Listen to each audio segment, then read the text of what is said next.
my name is Amy Farrell. I'm joined here by Abigail Steiner and Michael Gibson. We're part of the Kansas State University Solar Decathlon team. We're called the Net Positive Studio because we're trying to achieve not only a neutral energy output, but our house will actually produce more energy that it consumes and will positively contribute to the community. We're architecture students across 2 studios that have designed and built this house ourselves. Our goal is not only to achieve a net positive home, but also to combat the affordable housing issues around Kansas. We believe the same solution is possible for both issues. So we're located in the small rural community of St. John, Kansas, about 1 hour northwest of Wichita in south central Kansas.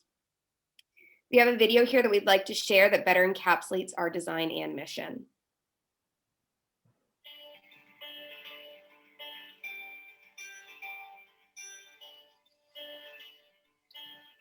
Our region suffers from a deficit in affordable housing. Smaller, low-cost homes are often older, and many are slowly deteriorating, and are terribly energy inefficient, placing unnecessary cost burden on local households. Our house is being built in St. John, a town that people love to live in, but where it's hard to find a house. The housing supply is drying up. 85% of the housing stock are older homes built before 1980, and many of them are falling into disrepair and are having to be torn down.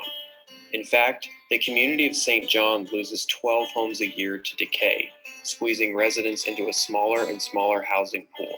Our design is a 1,000 square foot, 3-bedroom, 2-bathroom home that represents a compact layout without compromising the home's feeling and livability. The design is centered around the public part of the house, consisting of the main living area that creates an open space for the residents to gather, offering large windows and doors to let light and ventilation into the space. The front porch modernizes a traditional design element by offering operable screens, letting the residents control the amount of light allowed into the home for passive heating and lighting. The multiple layers of insulation on the exterior walls reduce the need for active systems, while a solar panel array on the roof provides a constant source of energy for the residents. Private bars on either side of the public space offer bedrooms, bathrooms, and utilities, saving space by minimizing circulation paths. To maximize value and streamline construction, our design uses a unique prefab panel system to create a home that can be highly replicable, providing a mechanism for producing affordable homes wherever they are needed. Our team designed and constructed the prefab walls and elements in the Kansas State University AP Design Workshop, which gave us the opportunity to engage the design through construction. These prefab panels offered us a layered, insulated, energy-efficient wall and roof system. Our constructed panels were then mounted on a truck and transported directly to the site for a quicker and easier assembly process. Other custom elements of the design, such as the metal columns and casework, were also fabricated in our shop, giving us an affordable way to design custom elements. Our team has been assembling most of the house ourselves, experiencing the construction process and bringing our design to life. This unique blend of prefab elements helped us to use this house as a showcase and roadmap towards more affordable, environmentally conscious designs. So that was our video. I'd like to note here, because we've gotten this question a few times, this house is intended to be replicated like 10 times in the neighborhood. So it is built to be able to be done multiple times. So our house is actually still under construction at this moment. We have put a video tour together though with the current state of the house with images of the completed house inserted.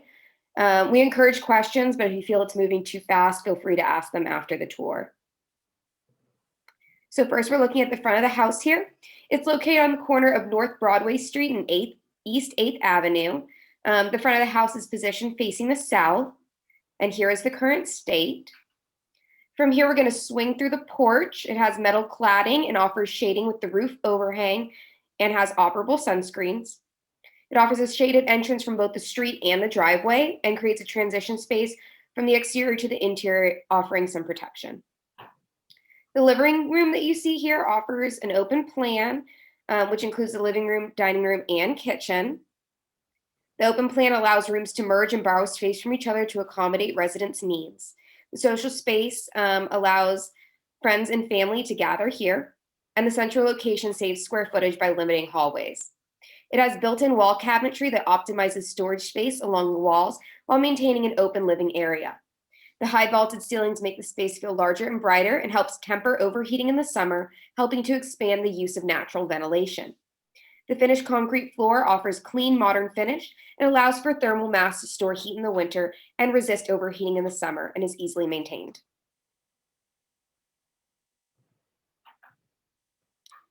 So from here, we'll swing into the bathroom. It has convenient access to secondary bedrooms as well as the living space. It includes durable finishes with ceramic tile and a ceramic sink. And there that is. From here, we'll go into the secondary bedroom. It has efficient and optimized space and allows for the room to be used for more private activities such as study spaces or home office. It has those vaulted ceilings that creates a much larger space. Here we'll see the third bedroom, which offers the residents more room to expand, either with extra room to accommodate a larger family, guest, or a home office.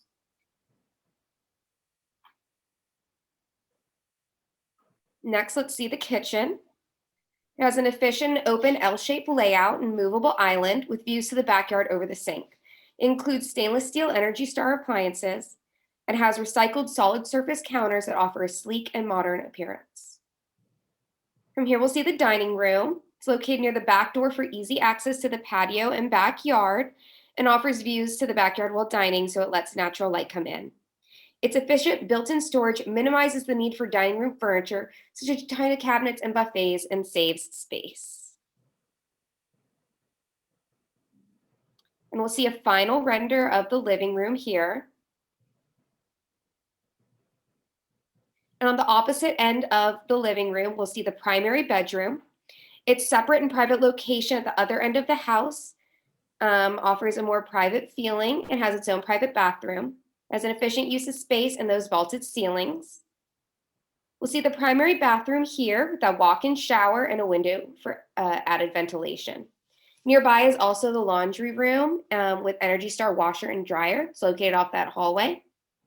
And right out here is the backyard and patio space. It's located off the kitchen dining room, has an outdoor space to relax defined by landscaping, and connects to the driveway. Thanks for exploring our house with us today. Are there any questions?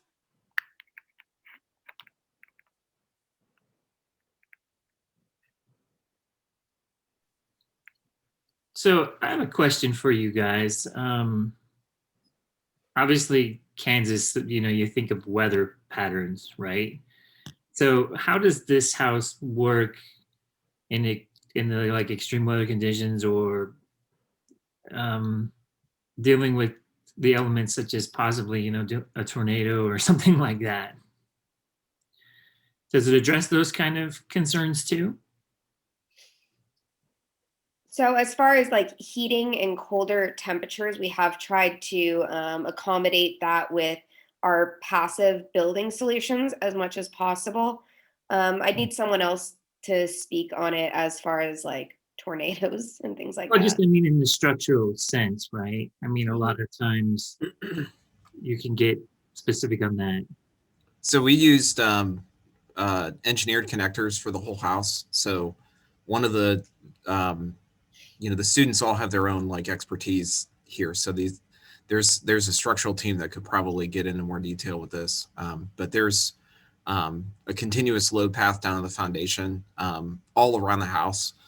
So it's a very robust framing system, partially because it's prefab, but also, everything has been engineered and designed to a higher level than what's required by code. There isn't a basement in the house, so we talked with our nonprofit partner about putting in a tornado shelter in the ground outside. Some of the really severe tornadoes, it doesn't really matter if you have a basement. A purpose-built shelter is actually the best thing to have. And there is a public storm shelter that's a few blocks away from the house too. And there are about a third of houses in town don't have basements. So that public storm shelter does get used. And Okay, cool. That's very helpful. Thanks for the background on that. And let me see if I get the name right. Amy, tell me a little bit more then, elaborate a little bit more on that interior design with the energy system. So we did focus on having passive building systems over applying the technical side first, more of like the natural technical instead of applied mechanics. So we did create our overhangs on our roof to allow heating and to block heat based off of the season. We have thermal storage through our concrete floors, along with positioning our windows so we're able to have natural ventilation that comes through, and we're able to maximize that by how we positioned our building on the site. You can see here in the diagrams below, this is our analysis of those wind direction and the heating and cooling over the year. So we're able to take that information and apply it to our design. Yeah, I like that little breakout. There's this 56% of the year this home does not need heating or cooling. I mean, Correct. you don't find that every day. So that's No. really unique and pretty cool that you guys made that like your high level mark to do. So really cool. Anything else you want to share before I have to scoot, but anything else you guys want to just tell me about the home? Well, we did do our prefab in the shop ourselves, so that was a really cool experience. I know a lot of other studios don't get to necessarily have such hands-on like we do, so that was a really awesome experience that I find a lot of even my peers and other studios didn't get to have. Yeah, a note on that. We're very blessed to have a shop that has all these resources in it. We're able to make our own custom cabinetry with a CNC machine. We're able to weld custom columns and have the space to make these huge panels in. That's really We're not here to present this today, but there's also, these guys are working on another project very similar in scale close by to the university. So this is a growing program. So now, but by way of the decathlon, being able to demonstrate that the students can do this as a service learning, larger service learning project, there's a lot of interest in these projects across campus, and we're going to keep doing it.